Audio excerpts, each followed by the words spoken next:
এই যে আমরা শহর থেকে আজকে এসেছি বাইক নিয়ে গ্রামে বাড়িতে। তো আমাদের জায়গাতে আমরা পুকুর কেটেছিলাম, তো মাটি ফেলা হয়েছিল, তো সেটাই দেখতে এসেছিলাম। তো এখন দেখছি যে মাটিগুলো ভালোই বৃষ্টির জলে বর্ষায় বসে গেছে।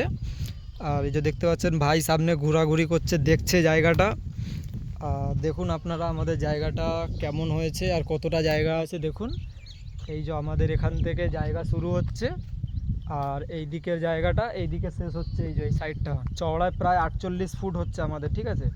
আর লম্বায় তো আপনারা দেখতে পাচ্ছেন সেই ওই উঁচু পাড় অবধি, মানে প্রায় ধরে রাখুন 100 ফুটের বেশি, আরও বেশি মনে হচ্ছে, আন্দাজ জানি না। তো এখন জায়গাটা দেখুন আমাদের 10 কাঠা জায়গা, ঠিক আছে। তো এখানে মাটি ফেলা হয়েছিল 12,000 টাকার। তো এখনও মাটি তাই শর্ট পড়েছে আমাদের এখানটায়। এই যে মাটি ফেলেছিলাম এখানে শর্ট পড়েছে, এখানে পাড় বানিয়েছিলাম, তো পাড়টাও বৃষ্টির জলে একটু মানে নষ্ট হয়ে গেছে। আর এই দিকের পাড়গুলো একটু ঠিক আছে। তো এখন আপাতত দেখতে এসেছি, এখানে মাটি আরও ফেলতে হবে আমাদের এখানটায়, মাটি কম পড়েছে। এখনও মিনিমাম ঘর বানাতে গেলে এখানটায় 20 থেকে 30 হাজার টাকার মাটি ফেলতে হবে আরও। তো এই যে আমাদের পুকুরটা দেখুন আপনারা, কত বড় পুকুর। খুব একটা বড় নয়, তাও ঠিকই আছে। এই ছোটন দেখা যায় পুকুরে এই যে বক্সার বলছিল তো, এই সাইডগুলো ছাড়া আছে। এই সাইডে ছাড়া মানে কি তুই এখানে নেমে আরামসে জাল ফাল মারতে পারবি, বুঝলি। সাইড দিয়ে প্রতিটা জায়গাতে সাইড ছাড়া, মানে গর্ত ভরেও গেছে, উপরে মার পানি চলে এসছে ভাবছিস, ওই জন্য এই পাটটা দেওয়া হয়েছে। পরিষ্কার আছে, পুরো ক্লিয়ার পানি, বাপ রে বাপ। ও পাটটা আমার সেরা লাগছে, তো এই পাটটার থেকে ওই পাটটা বেশি ভালো লাগছিল। তুই মাছ ছাড়বি এখানে, পুরো পাগল হয়ে যাবি, মাছ চাষে চাষ হয়ে যাবে। আচ্ছা বন্ধুরা, আপনারা দেখে বলুন যে এখানকার জায়গাগুলো কেমন লাগে আপনাদেরকে, গ্রামের দৃশ্যটা।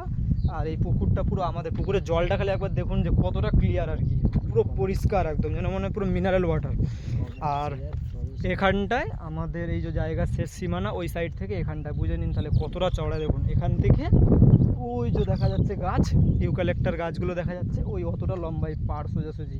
10 কাঠা জায়গা কম নয় কিন্তু, মানে 720 স্কোয়ার ফুটে 1 কাঠা, 10 কাঠা মানে 7,200 স্কোয়ার ফুট জায়গা। তাহলে ভাবুন তাহলে কত বড় এখানটায়। আর এই যে আমাদের শেষ সীমানা এই বরাবর পুরো এতটা, পাড়ের ঠিক নিচে থেকেও এতটা আমাদের জায়গা, ওই ওই ওই পোল অবধি। আর এখানটায় আমরা 4 মাস পরে ভবিষ্যতে চলে আসব, তো দেখতে এসেছি আপাতত কেমন পরিস্থিতি আছে। বাড়ি করব ঠিক ওই জায়গাটা আমরা, ঠিক আছে। আর এখানকার ওয়েদারটা কিন্তু একটাই আলাদাই মজা। এখানে একটাই সমস্যা, যে একটু কাজবাজের অবস্থা খারাপ এখানটায় কামাই করার। তোমাকে কামাই বলতে এখানে ড্রাইভিং করতে হবে, আর নয় কোনো সেলাই মেশিনের কাজ। এছাড়া এখানে ইনকাম খুব কম, কিন্তু শান্তিতে থাকো, নিজের পুকুরের মাছ, নিজের বাড়ি, নিজের চাষবাস করো, ব্যাস এতটুকুই।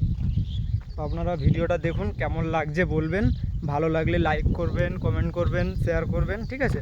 আর যদি কোনো ভুল কিছু হয়ে থাকে তাহলে আমাকে কমেন্ট করে জানাবেন, সেটা আমি শুধরানোর চেষ্টা করব, ঠিক আছে। আর আপনারা যদি আমাদের চ্যানেলে নতুন হয়ে থাকেন তাহলে প্লিজ একটু সাবস্ক্রাইব করে দেবেন, সাপোর্ট করবেন। আপনাদের সাপোর্টেই আমি কিছু আগে যেতে পারবো বা আমার কিছু হবে, ঠিক আছে। ধন্যবাদ দাদা।